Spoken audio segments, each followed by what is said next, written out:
Welcome to Andamon's Peak, located at Santo Tomas, Barangay San Jose. Andamon's Peak is located 2 kilometers from the poblacion of Santo Tomas. Welcome to Andamon's Peak!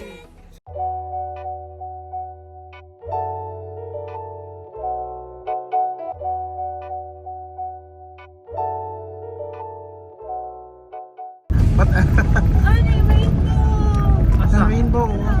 Ayun, na-capture siya. At the Perfect. end of the rainbow, there is a pot of gold. We are in Santo Tomas. Good morning, Santa. Okay, labanan ng bukton. Diyan. Anong inspiration mo sa sa damit dyan? Okay, we are in Santo Tomas. Within Davao del Norte trip tayo.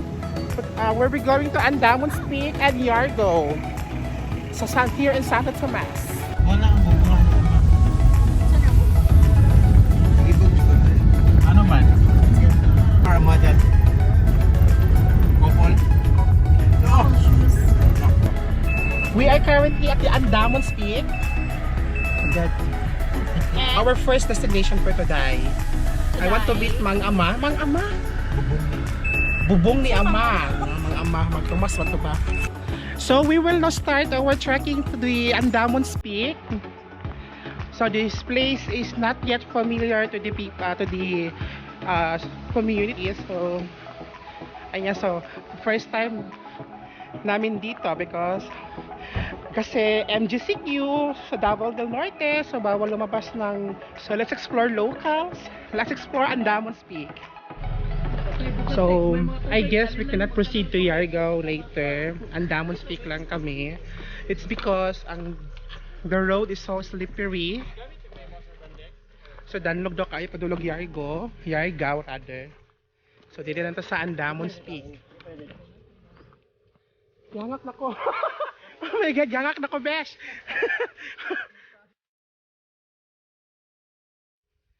Ayan, so nasa entrance pa lang tayo ng Andamon's Peak. Pero hinihingal ako. Sundan ni mas mayo kung protektado. Bubungan ni Ama. Saan si Ama dyan? Magdala og face shield. Nagmanhi din ni. Baka ginawa pa tani man Janet. Hindi rin na. Taas kayo sa kaunon, oh. So, pag may ganitong lakaran, always remember, one step at a time. There are a total of, I think, more than 400 steps going to the peak. Pero sa mga ganitong mga panahon, always remember, slowly but surely. One step at a time. One step at a time. Madala ko na ko na step noon, besh. Oh my God, ang haba ng... Ang tirik. Nadaw ka sa taas, dalian na to.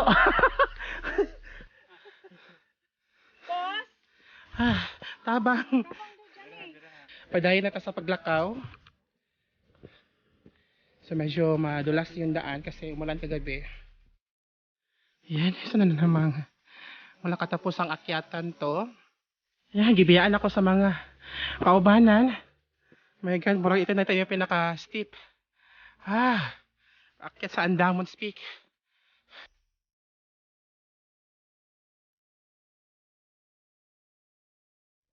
Along the way, may mga makikita pag mga signages ng mga essays. Inspirational words while climbing up. Oh my God. I survived landmark. Balay kantahan. Okay, so after the 400 steps upstairs, yan. So dito na kami sa resting area.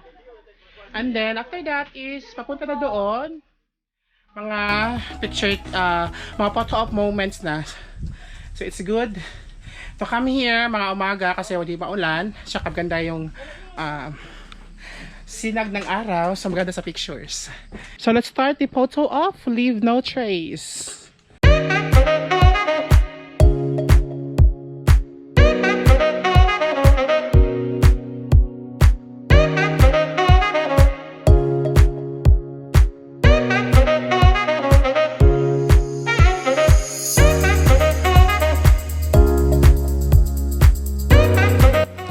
Teacher John, hands up! Hands up! Both hands up! Full degree hands up! Hands up, hindi heads up!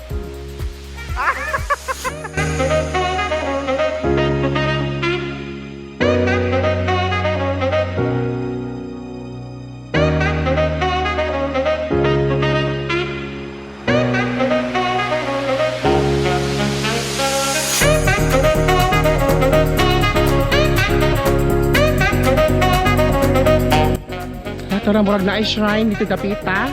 Yan yung pinakaano ko, parang may watchtower. There, yan. So, ito na yung pinakahuling spot, parang tower nila na kahoy lang. I'm not sure if kasya ba. Uy, makaya ko din ha?